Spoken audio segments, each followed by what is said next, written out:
Muhammad Mokaev is in need of a better strategy for the rest of his career. Now, you may be asking yourself this question. Who the is that guy? And you wouldn't necessarily be wrong. Mokaev has a UFC record of 13 wins, 0 losses, with 1 no contest. He most recently fought in the UFC's flyweight division, that's 125 pounds. That's pretty much the same size as Mackenzie Dern.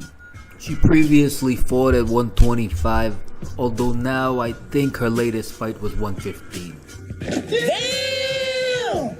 Or in the words of Bobby Green, Jeez.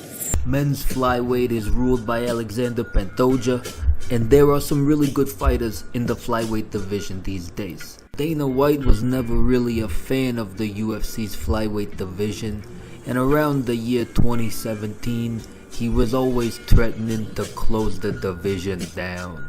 Now, why would he want to do that, you might ask? Because Dana White loves money, more than he loves anything else. More than he loves eating, more than he loves yelling. The reigning, defending, 155-pound champion of the UFC. More than he loves slapping. Okay.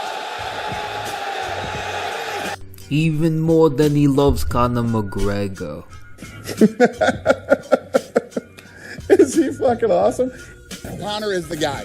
Conor brings in, big gates, big pay-per-view numbers and everything else. Shut up if you don't. If you're not him, shut up, okay?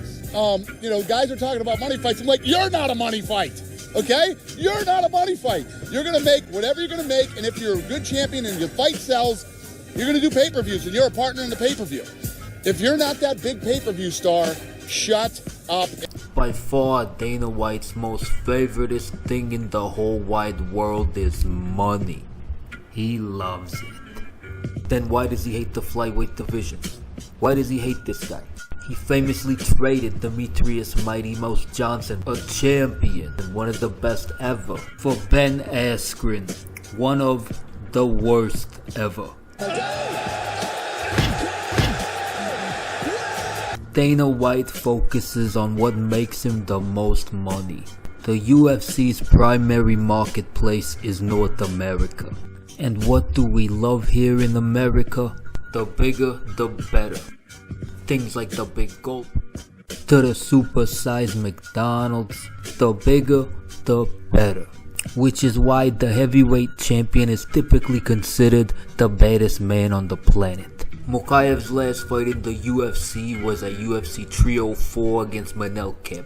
Before this fight, these two knuckleheads was getting into fights all over the place, acting like they wanted to kill each other or rip each other's you-know-whats off. Like at the weigh-ins before the fight, they got into a fight. They couldn't even properly do the weigh-in. They had extra security in the octagon before the fight. They was acting like prime Mike Tyson's in there. I'm the most brutal and vicious and most ruthless. They got into what was described as a brawl in the hotel before their very first face-off. Well, the animosity built up the hype for the fight. But the fight was boring. It didn't at all live up to the bullshit hype that they created. These clips here are some of the best from the fight itself. And it was like a glorified fainting contest. Was it really worth all the yelling? The reigning, defending, 155. The problem with Mokaev is that he fights so boring. He has good skills, but his fights just aren't that exciting. He's like the Shakur Stevenson of the UFC. A technically great fighter, but not everyone's favorite. He also has the reputation for having a bad attitude. Why don't we ask Dana White how he feels? Yeah, not good. Mokaev said that his contract is up. The matchmakers aren't big fans of his for many different reasons. Now, what did you make of the Mokaev and Manel Kape drama? Like, they had that run-in at the PI, they had that run-in at the hotel. There was so much bad shit that happened in the behind the scenes with that thing. Stop shooting for these takedowns so much, and maybe he'll get this contract that he wants. Is that true? But it's a lot more than just that. But Makhaev is the guy that you'd want to bring back to the UFC. Can afford. I think the PFL is going to get a great undefeated guy. Why don't we ask the PFL how they feel? UFC just publicly parted ways with Muhammad Makhaev. Is that somebody that the PFL would be interested in bringing in? Muhammad who? The undefeated flyweight. No, actually, you know, I've spoken to people that is in the know, and apparently he's just a pain in the ass to deal with, and so, no, we're not interested.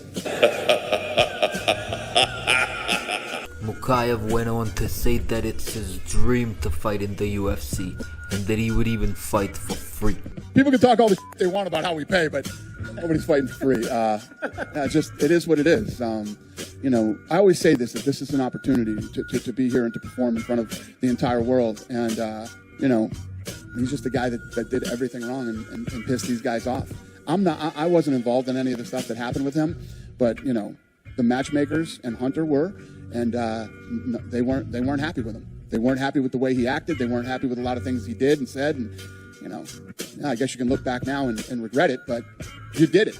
You did it, and you put yourself in this position. So what can Makhaev do? Bro, what are you gonna do? Obviously go to one championship, right? And who is the champion in the division that Makhaev would fight in?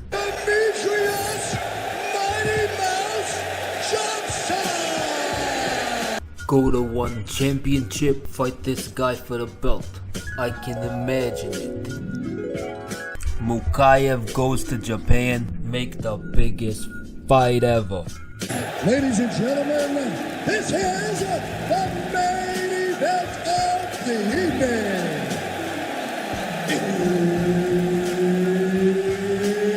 It's time! 5 rounds for the undisputed flyweight championship of the world. Demetrius Mighty Mouse Johnson! For the greatest title in sports history.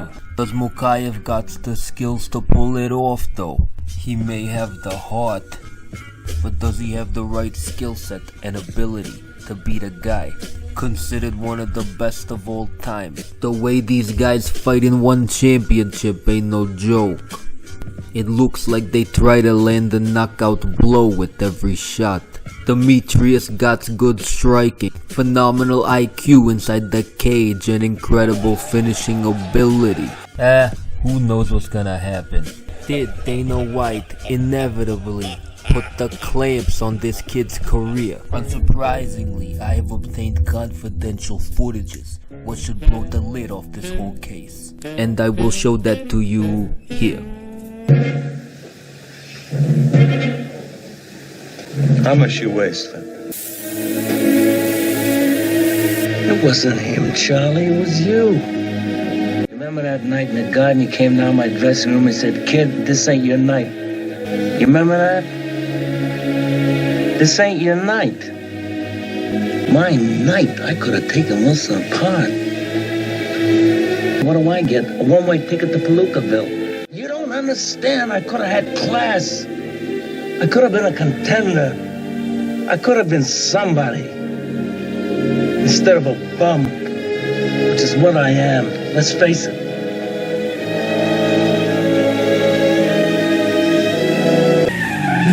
I don't give a fuck.